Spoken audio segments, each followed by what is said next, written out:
Hyderabad press club छुट्टी वाले रोज भी इदारों की नाअहलियों पर सदा हैक बुलंद करने वालों की उम्मीदों का महवर बना रहा।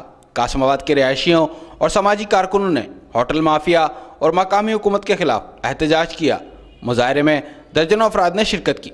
सिटी न्यूज़ से बातचीत में समाजी रहनुमा हसनैन शाह ने कहा कि करोड़ों रुपयों का जो इंतज़ामिया ने जो पिछला डीसी था जतुई साहब थे, उन्होंने खर्च करके करोड़ों रुपए के जो फुटपाथ बनाए थे, उन फुटपाथ पे शोरूम माफिया का कब्जा लगा पड़ा है। उसके अलावा जो हमारे चेयरमैन हैं कासमाबाद के, उन्होंने उधर एक ठेलों के लिए पर्ची रखी हुई है। ठेले और दुकान वाले जो पर्ची देते हैं वो अपनी मनमानी के हिसाब से आधे आधे रोड पे ठेले और अपनी गाड़ियां और अपनी शॉप की जो चेयर्स होती हैं, कुर्सियां होटलों की, वो उधर रख देते हैं। उनसे जाके कहो कि आप हटाओ, वो बोलते हैं कि हम 20-30 रुपये पर्ची देते हैं। उस 20-30 रुपये की पर्ची और शोरूम माफिया से जो पुलिस और इंतजामिया उधर की पैसे लेके उनको फुटपाथ पे कब्जा करने देती है, उसकी वजह से दिन ब दिन कासमाबाद में ट्रैफिक का आजार बढ़ता जा रहा है। मैं गुजारिश करता हूँ commissioner Hyderabad, deputy commissioner Hyderabad साहब और एसएसपी हैदराबाद से कासमाबाद को फोकस किया जाए। इसकी आबादी दिन ब दिन बढ़ती जा रही है। बराए मेहरबानी पे फोकस करके इसके जो ट्रैफिक के मसाइल बढ़ते जा रहे हैं उनको हल किया जाए और पर्ची माफिया और शोरूम माफिया को जल्द से जल्द इन पे बंदिश लगाई जाए। दूसरी जानिब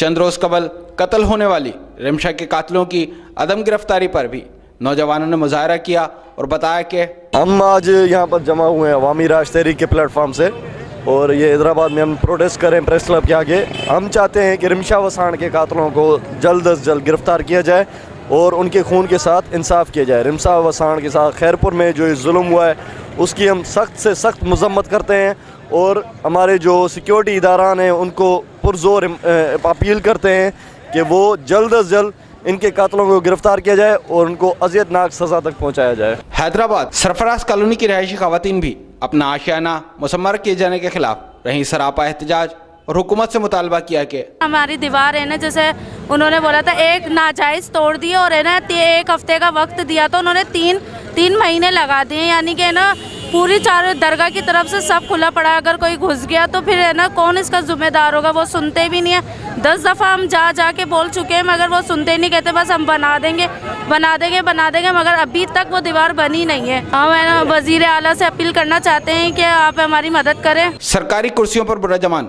अफसरान को चाहिए कि वो एहतजाज करने वाले शहरियों के मसाइल हल करें और इनकी दादरसी करें, जो कि इनका फर्ज और जिम्मेदारी भी है। कैमरामैन मानी जट के साथ अली अहमद शेख, सिटी न्यूज़ हैदराबाद। हम लाते हैं टॉप न्यूज, आपके फेवरेट टॉक शोज और अनलिमिटेड एंटरटेनमेंट सिर्फ यूट्यूब पर।